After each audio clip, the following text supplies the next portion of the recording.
പാലക്കാട് നഗരത്തിൽ പട്ടാപ്പകൽ കാറിൽ മോഷണം.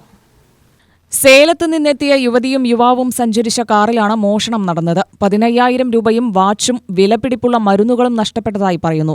ഉച്ചയ്ക്ക് 12:30-നും 2 മണിക്കുമിടയിലാണ് സംഭവം. നമ്മളിവിടെ ട്രിപ്പിന് വേണ്ടിയാണ് വന്നിട്ടുണ്ടായിരുന്നു. അപ്പോൾ ഇവിടെ പാർക്ക് ചെയ്തിട്ട് പിന്നെ റൂം ഇട്ടിട്ട് പിന്നെ കളിക്കാൻ വേണ്ടി ഫുഡ് കഴിക്കാൻ വേണ്ടിയാണ് ഇപ്പോൾ അശോകൻ റോഡിൽ പോയിട്ട് ഒരു 1.5 മണിക്കൂറാവും. പിന്നെ ഇവിടെ തിരിച്ചു വന്ന് കണ്ടപ്പോഴാണ് ഇവിടെ കാറിൻ്റെ ചില്ല് പൊട്ടിച്ച് ബാഗ് മുഴുവൻ എടുത്തു. എന്തെല്ലാം പോയി?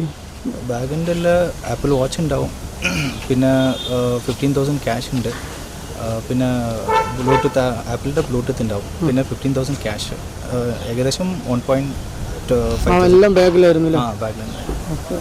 തമിഴ്നാട്ടിൽ നിന്ന് വരുന്നത്? തമിഴ്നാട്ടിൽ എവിടെ? സേലം സേലത്തിൽ നിന്ന് വരികയാണല്ലേ? ഒരു ദിവസം പാലക്കാട് കറങ്ങാൻ വേണ്ടി വന്നിരിക്കുക. നമ്മുടെ ഫ്രണ്ടിനെ വിളിച്ചിട്ട് പോകാൻ വേണ്ടിയാണ് വന്നത് ഇവിടെ. അതിൻ്റെ സമയത്തിൽ ശരി ഓക്കെ നമ്മൾ റിഫ്രഷ് ആയിട്ട് പോയിട്ട് തിരിച്ച് വരാൻ നോക്കിയ സമയത്തിൽ ഇങ്ങനെ ആയി സംഭവിച്ചു. അത്ര ഒരു മണിക്കൂർ മുമ്പാ നമ്മളിവിടെ 12:30 എത്തി. 12:30 എത്തി. പിന്നെ ഒരു ഹാഫ് അവർ കഴിച്ചിട്ട് ഫുഡ് കഴിക്കാൻ പോയിട്ട് തിരിച്ച് വരാൻ സമയത്തിലാണ് ഇങ്ങനെ ആയി. പോലീസിനെ അറിയിച്ചെത്തിയല്ലോ? പറഞ്ഞിട്ടുണ്ട്.